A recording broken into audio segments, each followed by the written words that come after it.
மத்தியானம் சாப்பாடு தான். ஆமா, அதுக்காக புல்கட்டு கட்டிடாத. நைட்ல மாத்திரம் 2 பழம், அந்த 200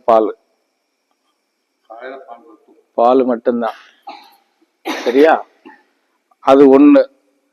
இது இந்த நிலைப்பாட்டை நீ பின்பற்றி பயணம் பண்ணணும்னு இருக்கும்போது, குழந்தைகளவோ வீட்டில் இருக்கிறவங்களோ யாரோவுமே உன்னுடைய நாவுல இருந்து தூய வார்த்தையால திட்டிடக்கூடாது.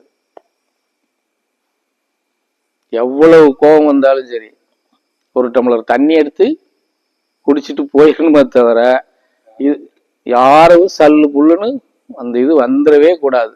வந்தா வேஸ்ட். புரியுதா?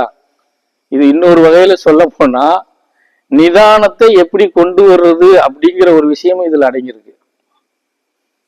எப்படி நிதானம் உங்களுக்கு வரணுங்கிறதுக்கு அந்த விஷயம் இதுல அடங்கியிருக்கு.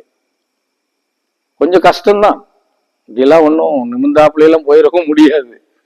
ஆனா வைராக்கியம், பிடிவாதம் இருக்கணும். சரியா?